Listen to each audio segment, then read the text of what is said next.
Hello, my name is Viv Li. I am the director of Two Mountains Weighing Down My Chest, screening at Berlinale's Panorama section. Und so begann's. Wenn du denkst, dann denkst du nur, du denkst, ein Mädchen kann das nicht. Schau mir in die Augen und dann schau in mein Gesicht.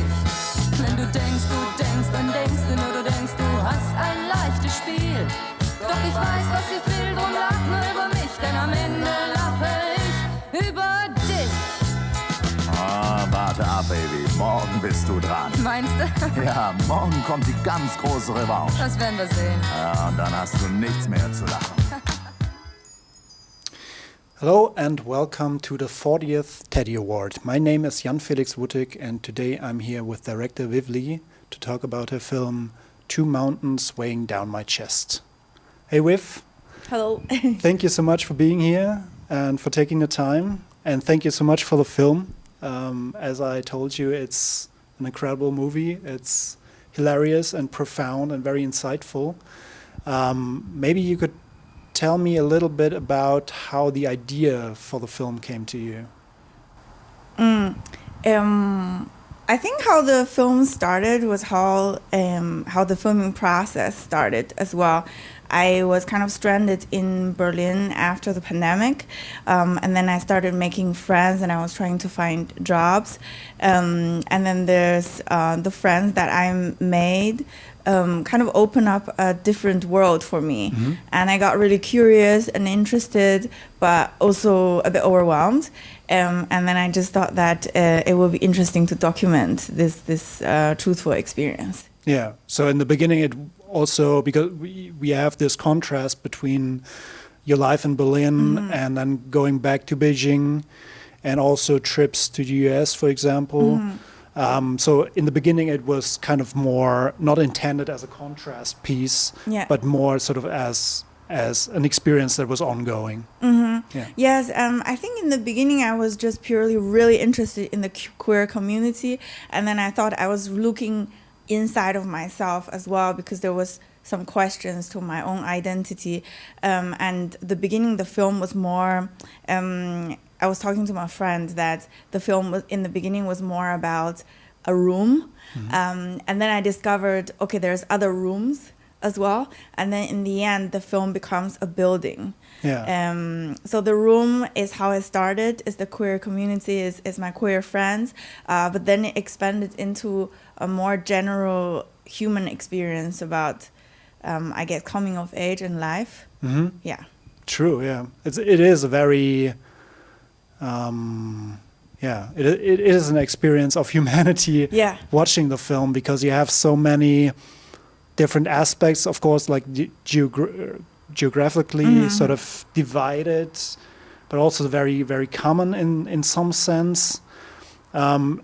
And what I loved, and also what kind of supports this whole humanity is sort of the naturalness with which you create these situations in front of the camera. Mm. Could you tell me a little bit about how that came to be? Like because there's some scenes at a festival, for example, where people are very intimate with each other. Mm-hmm. It couldn't have been always easy to sort of get these scenes, you know? Yeah, I think I am really lucky to have really good friends. And I feel that I'm super, super grateful to all my friends and family in the film, that they can really open up to me. And actually in the beginning I thought, I don't know, like I'm just a Chinese immigrant, just arrived here, and would people open up to me? And you would be surprised that I think when you have a genuine curiosity and interest, I think people will open up to you and will sense that. And I think all my friends, they did sense that, and then they returned with a genuine heart as well. So I never find it a difficult part of the film. Yeah. Yeah. And also, I think there is one technique that I used a lot, or one trick, is that because in the film, ultimately I am in front of the camera, and I am quite vulnerable myself, and I try to show the deprecating side of, like, it's a deprecating way of portraying myself. Yeah. And this makes other people feel comfortable as well, I think. True. Yeah. That's very true. I also found it to be true that whenever you show yourself as vulnerable, people open up because it creates a space where vulnerability is allowed. Yes. As opposed to sort of like letting your guard like come up and sort of being in front of somebody and never giving anything. Yeah, totally. And also as a director, I think sometimes it's very difficult because when you are behind the camera, and even camera person, and when you are behind it, and then you feel this ultimate power that you have something in control, because film is, we can all admit that it's just a very small part or a slice of life. And then so as a director, you have this power over the image. But I decided to be in front of the camera and give up some of the power, and instead like people trust me more with their own vulnerabilities. True. I had this thought about directors the other day that maybe it isn't all that much about making a film or being creative, but sometimes people might hide behind the camera. You know, that people, in a sense, obviously that's not the whole reason why they become filmmakers, but in a sense it makes them feel safe to be behind the camera instead of in front of it, so that you may decide who becomes vulnerable and who doesn't. Yeah. There's one line in the film, and I hope I quote this correctly. Yes. It's, I don't even know if I am independent on my own free will or just a puppet stringed by the environment. To me, that felt sort of like in a sense, sort of the core question of the movie. Could you elaborate on that a little bit? Yes, you're right. I think it is the core of it. It's a sentence that while we were editing the film, me and my editor, we talked a lot about. And that's how I felt as well, because I've been moving around for a lot. I grew up in China. I was born and raised there until I was 20 years old. And then I moved around so much. I was in South America. I was in the UK. And then I was in different cities in Europe, South America, and Southeast Asia. And then I just felt like everywhere I go, I just really have to adapt, because you need to fit in.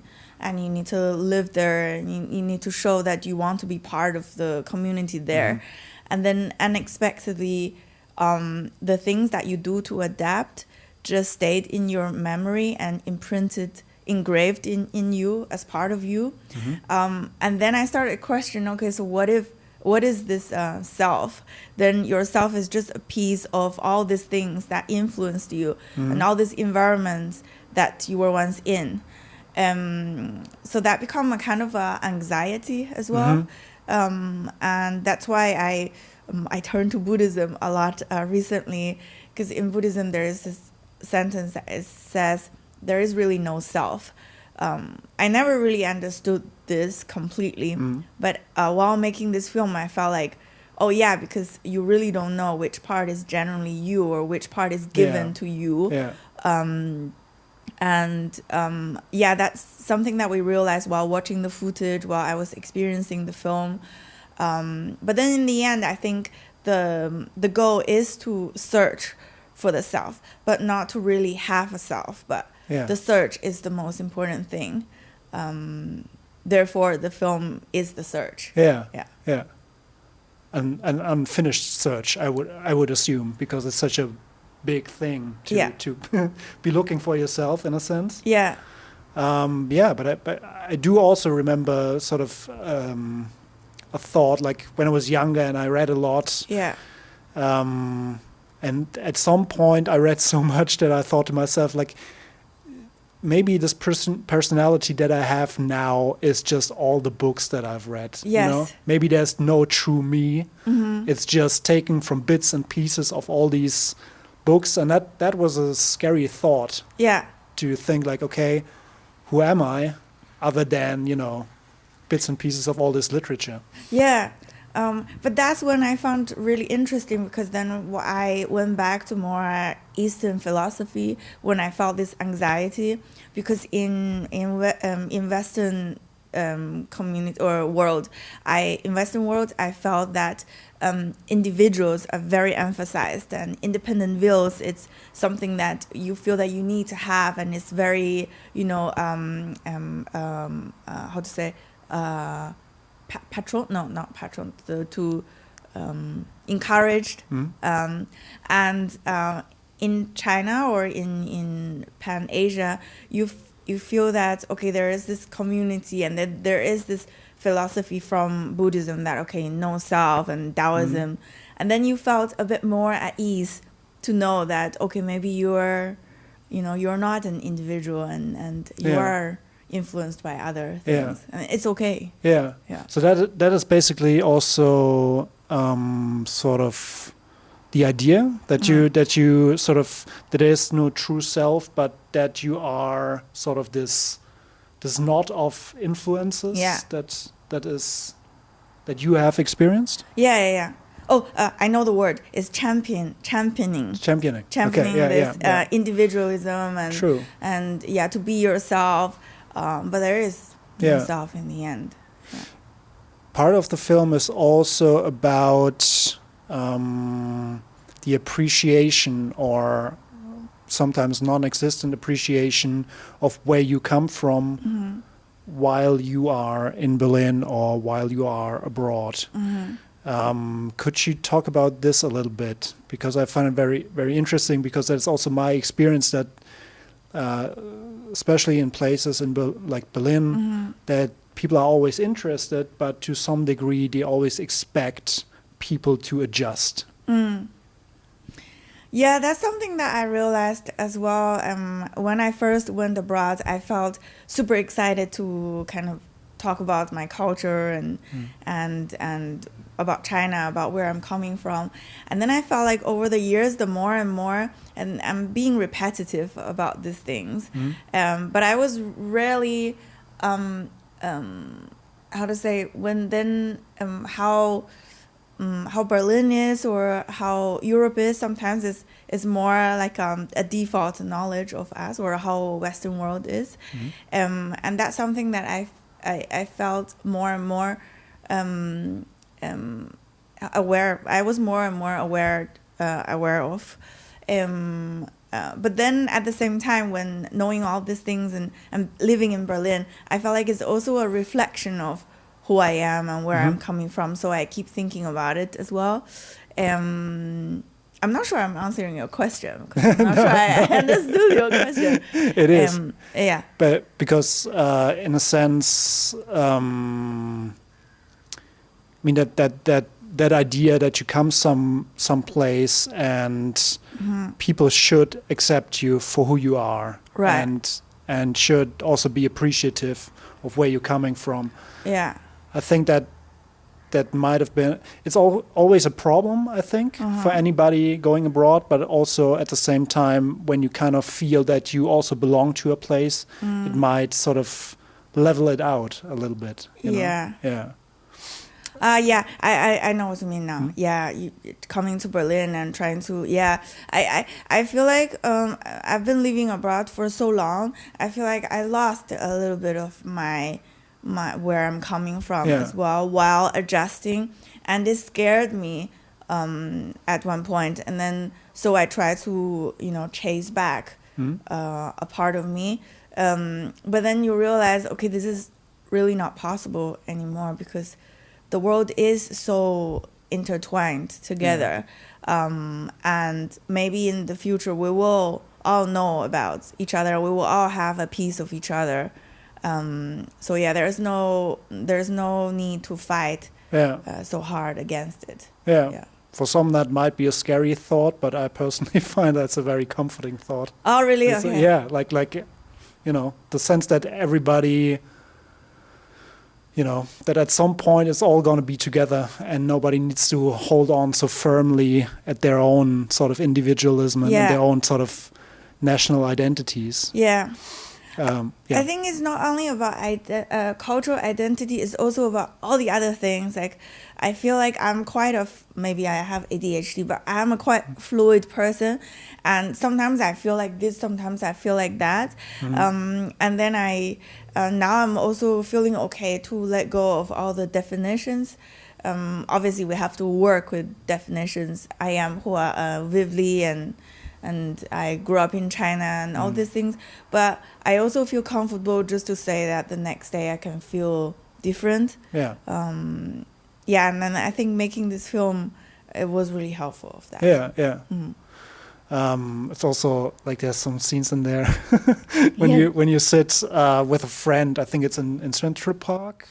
Yes. Yeah, yes. And you talk about your experiences in Europe, and he goes on this rant Yes. about Berlin and how it's like not the capital of any world, but it's supposed to be like people don't know anymore how to work in a capitalist society, so they invent sort of different goals for themselves of being the most green and the most free and the most, which is obviously, It's not so green. Yeah, whether that's true or not is irrelevant. It's just such a part of it is so poignant. Yeah. That I really love this scene. Yeah, it was very beautiful.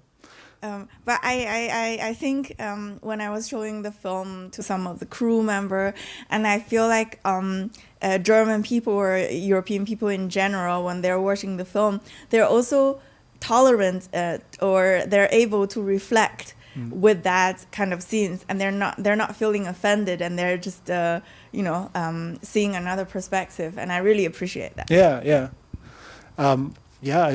I hope so too. I mean, I do think so as well, because I mean, I can only speak for my bubble in Berlin, but it would be very appreciative, and I'm gonna recommend the film to anybody I talk to. Okay.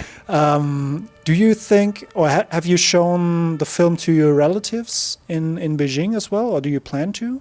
I showed the film to my grandma, and I really think my grandma is a really interesting character, and I really admire her. Unfortunately, she just passed away earlier this year. Sorry to hear that. But she gave me so much energy, and then she saw the film, and I thought that, she is in the countryside, and then she's 93, and you would expect her to feel that, what is this?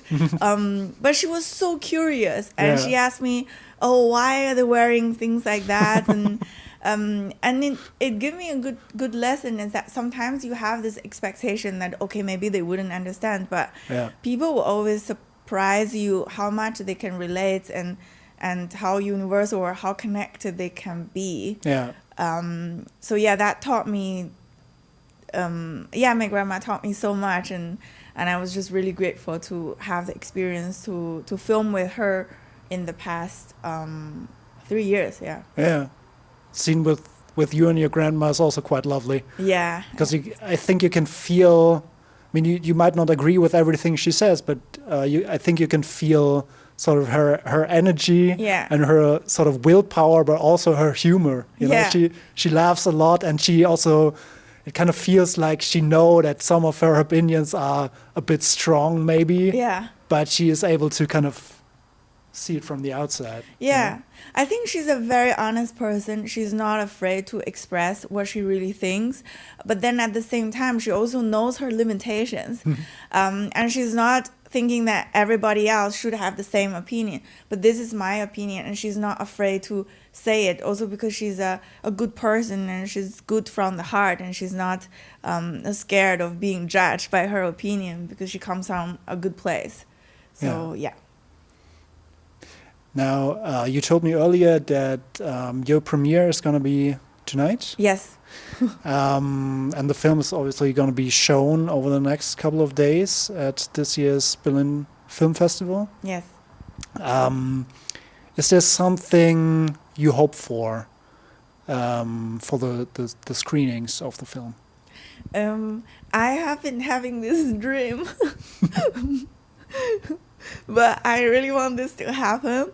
is that some of the parts of the film, especially some of the sentence or the rant that I have or other people have, and I have this dream that when in the cinema some people would just really agree to what I said or people said, and then they would just shout out that in the cinema, and I really want that to happen. I don't know why, but I really want that to happen, to hear the audience respond to the film is really something that I'm really looking forward to, because this is really the first film that I felt like I really want to just watch the audience. Yeah. I think that's completely understandable, and you heard it, so you know what to do tonight and all the other days. Yes. And well, if I can speak for myself, like I said, I really love the movie, and I think audiences in cinemas right now, I'm gonna love it, and I very much hope that they're gonna respond in the way that you wanted to. Thank you very much. Yeah. Thank you, Viv, for coming here and for spending time with us and talking about the film. And I want to wish you all the best for the rest of the Berlinale. Thank you very much. Yes. Thank you.